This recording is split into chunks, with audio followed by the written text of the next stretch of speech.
आगे बढ़ रहे हैं। अब देखिए, अल्पमत का दावा है और फ्लोर टेस्ट का दबाव है। एक बड़ी खबर का हम सीधा रुख कर रहे हैं। आज राज्यपाल से मिलेगा कांग्रेस का प्रतिनिधिमंडल की अगुवाई करेंगे पूर्व सीएम भूपेंद्र हुड्डा। बड़ी जानकारी आपको दे रहे हैं। राज्यपाल से फ्लोर टेस्ट की मांग करेंगे। हरियाणा के राजनीतिक हालात पर होगी चर्चा। भूपेंद्र हुड्डा ने नैतिकता के आधार पर सीएम का इस्तीफा मांगा।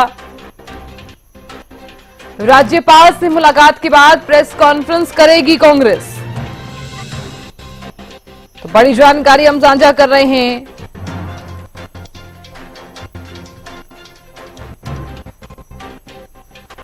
प्रतिनिधिमंडल की अगुवाई करेंगे पूर्व सीएम भूपेंद्र हुड्डा। और ये भी आपको बता दें कि अब गणित क्या कहता है, क्योंकि देखिए, राज्यपाल से मिलेगा कांग्रेस का प्रतिनिधिमंडल और ऐसे में प्रतिनिधिमंडल की अगुवाई करेंगे पूर्व सीएम भूपेंद्र सिंह हुड्डा, क्योंकि फ्लोर टेस्ट की जो मांग है वो लगातार विपक्ष की तरफ से की जा रही है। अब ऐसे में हरियाणा के राजनीतिक हालात पर चर्चा होगी। क्या कुछ रहेगा इस चर्चा में, बातचीत हम करेंगे तमाम गेस्ट से और जानेंगे कि आखिरकार फिलहाल क्या कहता है गणित। प्रतिनिधिमंडल की अगुवाई में जिस प्रकार से आप भी देख रहे हैं, राज्यपाल से फ्लोर टेस्ट की मांग जो है वो यहां पर की जाएगी। आज राज्यपाल से मुलाकात करेंगे कांग्रेस के विधायक। देखिए, प्रतिनिधिमंडल की अगुवाई करेंगे पूर्व सीएम भूपेंद्र हुड्डा। राज्यपाल से फ्लोर टेस्ट की मांग करेंगे।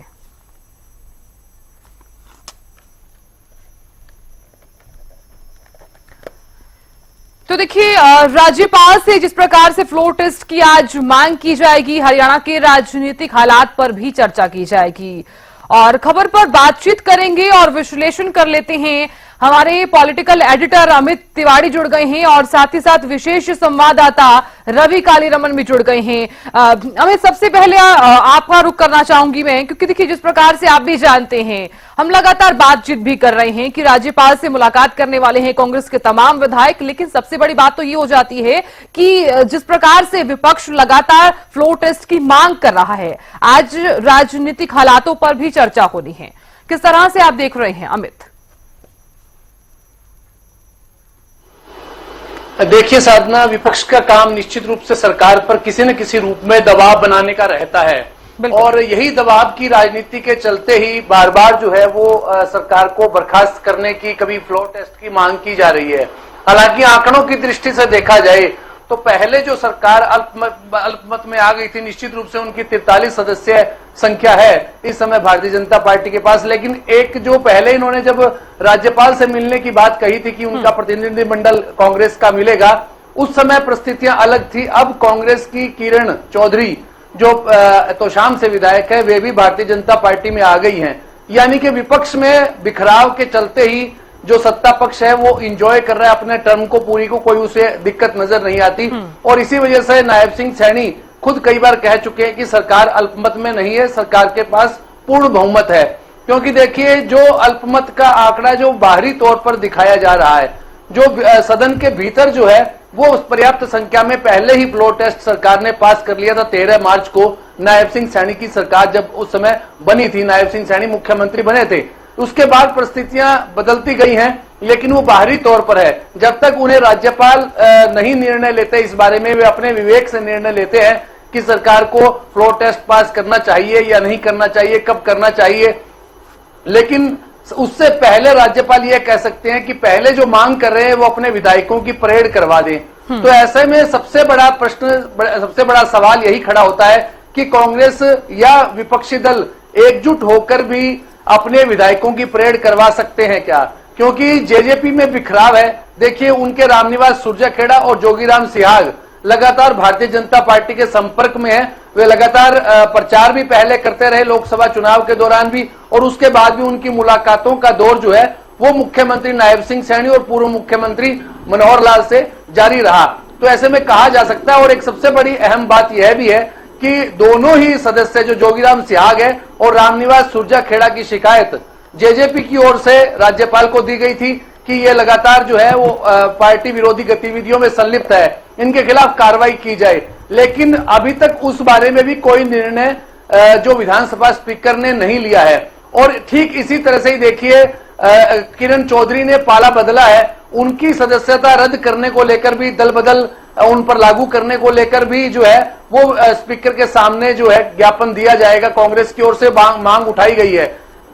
लेकिन सबसे बड़ी बात है कि क्या उसमें स्पीकर कब निर्णय लेते हैं ये उनके विवेक पर निर्भर करता है। उनको जल्दबाजी नहीं है क्योंकि वे एक तो सत्ता से देखिए भारतीय जनता पार्टी के स्पीकर हैं, और लेकिन विधानसभा में स्पीकर का पद निष्पक्ष होता है, लेकिन सीधे रूप में जो स्पीकर जो ज्ञानचंद गुप्ता है वह एक तरह से भारतीय जनता पार्टी के लिए उन्हें प्रचार करते हुए देखा जा सकता है। उसमें कोई दो राय नहीं है कि स्पीकर अपने विवेक से निर्णय लेंगे और कभी भी सरकार के खिलाफ निर्णय वे नहीं लेंगे। तो ऐसे में स्पष्ट है, भले ही वे राज्यपाल से मिलकर आ जाएं, अपनी तरफ से ज्ञापन दे दें, लेकिन राज्यपाल क्या निर्णय लेते हैं, क्या वे समय देते हैं नहीं देते, यह और राज्यपाल के विवेक पर निर्भर करता है। लेकिन फिलहाल जो है वो आंकड़ों की दृष्टि से भी देखा जाए तो सरकार सुरक्षित है, अल्पमत में नहीं है। किरण चौधरी, और एक और खास बात है कि राज्यसभा की एक सीट का चुनाव होना है, उसको लेकर भी देखिए सरकार बिल्कुल आश्वस्त है, उनकी सीट जीतेगी। राज्यसभा की एक सीट के लिए जो दीपेंद्र हुड्डा के लोकसभा में चयन के बाद खाली हुई है, उसको लेकर भी सरकार आश्वस्त है, उसके पास पूरे आंकड़े हैं। और अगर मानसून सत्र की बात आती है तो उसको लेकर भी सरकार आश्वस्त नजर आ रही है, चाहे वो किरण चौधरी का मामला हो, चाहे रामनिवास सुरजाखेड़ा की बात हो या जोगीराम सियाग की बात हो। जी साधना। ठीक है अमित, मैं लौटूंगी आपके पास। रवि भी लगातार बने हुए हैं, वरिष्ठ पत्रकार राजेंद्र जादव साहब भी जुड़ गए हैं। राजेंद्र जी बहुत स्वागत आपका। रवि आपसे सबसे पहले जान लेते हैं, क्योंकि देखिए आप भी जानते हैं, हम इससे मैं बात भी कर रही थी, जिस तरह से विपक्ष बार बार यही कह रहा है कि सरकार जो है वो अल्पमत में है, लेकिन सरकार का ये कहना, हम विधानसभा अध्यक्ष ज्ञानचंद गुप्ता को भी सुन रहे थे, उनका भी ये कहना था कि बहुमत में है सरकार। और आज जिस तरह से राज्यपाल से भी कांग्रेस का प्रतिनिधि मंडल मिलने वाला है, राजनीतिक हालातों पर चर्चा करेगा, क्या कुछ अभी फिलहाल जानकारी सामने आ रही है रवि? किस तरह से आप देख रहे हैं इसे? बिल्कुल साधना, देखिए हरियाणा कांग्रेस का प्रतिनिधि मंडल आज राज्यपाल से मुलाकात करेगा। नेता प्रतिपक्ष भूपेंद्र सिंह हुड्डा और प्रदेश अध्यक्ष देवान के नेतृत्व में कांग्रेस विधायक का ये डेलीगेशन राज्यपाल से आज मुलाकात करने वाला है। कांग्रेस के नेता करीब 5 बजे हरियाणा राज्यपाल से मिलने के लिए राजभवन पहुंचेंगे, और कहीं ना कहीं अल्पमत में सरकार होने का दावा जो है वो विपक्ष लगातार कर रहा है, और कहीं ना कहीं सरकार को बर्खास्त करने की मांग जो है वो लगातार जो है राज्यपाल है उनसे की जा रही है। लेकिन जिस प्रकार से नंबर्स की अगर बात की जाए तो नंबर्स भारतीय जनता पार्टी के पास पर्याप्त हैं, क्योंकि कुछ एक नेता ऐसे भी हैं जो जननायक जनता पार्टी के नेता हैं, चाहे जोगीराम सियाग, जिस प्रकार से अमित बता रहे थे, जोगीराम सियाग हो गए, रामनिवास सुरजाखेड़ा हो गए, और किरण चौधरी अब भारतीय जनता पार्टी में चली गई है, तो कहीं ना कहीं ये नंबर और बढ़ गए हैं। तो ऐसे में कहीं ना कहीं सरकार को कोई खतरा नजर नहीं आ रहा। लेकिन 87 जो मेंबर हैं वो इस वक्त हरियाणा विधानसभा में हैं। दौलताबाद के सरगुआस हो गया, एक सीट वो खाली होगी। एक जो वरुण मौलाना थे अम्बाला से, उनकी तरफ से इस्तीफा दिया गया है। एक कहीं ना कहीं जो रणजीत सिंह चौटाला जिन्होंने लोकसभा चुनाव लड़ा, उनकी तरफ से विधायक पद से इस्तीफा दिया है। तो यानी कि टोटल 87 मेंबर्स हरियाणा विधानसभा में है, और बहुमत का जो मैजिकल नंबर है वो 44 है। तो ऐसे में कहीं ना कहीं मुश्किल जो है सरकार के सामने बिल्कुल भी नजर नहीं आ रही। लेकिन विपक्ष ये दावा जरूर कर रहा है कि सरकार के पास अपने जो विधायक हैं वो कहीं ना कहीं पूरा नहीं है, अपनी दम पर कहीं ना कहीं भारतीय जनता पार्टी जो है वो सरकार नहीं चला सकती। एक मोरल प्रेशर डालने के लिए, लोगों को ये दिखाने के लिए कि सरकार अल्पमत में है, उसके बावजूद सरकार चल रही है।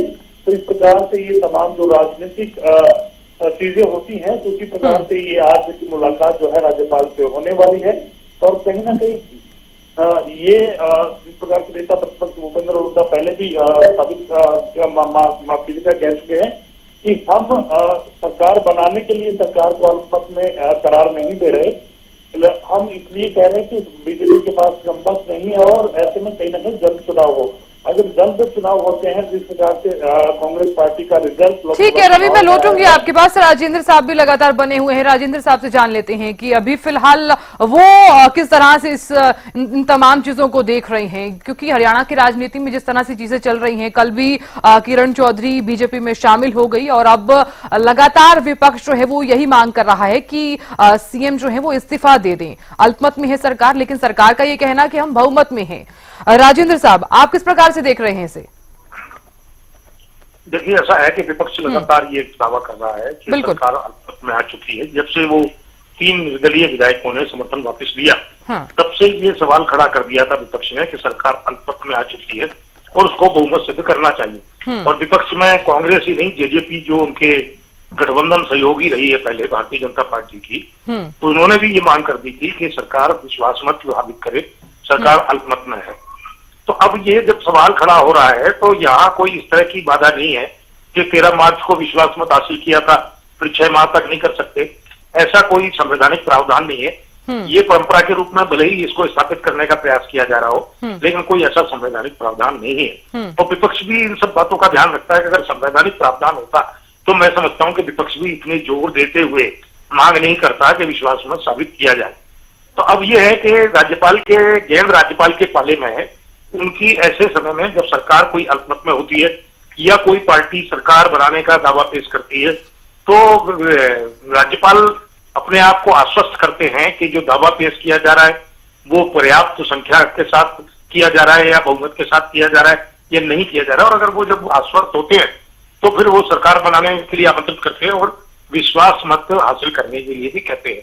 अब यहाँ अगर विपक्ष ने सवाल उठाया है तो ये राज्यपाल की जिम्मेदारी है कि वो फैसला करें और वो सरकार को कहें कि वो विश्वास मत हासिल करे, क्योंकि सुप्रीम कोर्ट ने के एक आदेश के अनुसार विश्वास बहुमत का फैसला सदन में ही हो सकता है। ठीक है राजेंद्र साहब, बहुत बहुत शुक्रिया। वक्त की बहुत कमी है, बहुत बहुत शुक्रिया चर्चा में जुड़ने के लिए। रवि आपका भी बहुत बहुत शुक्रिया, अमित आपका भी बहुत बहुत शुक्रिया। तो देखिए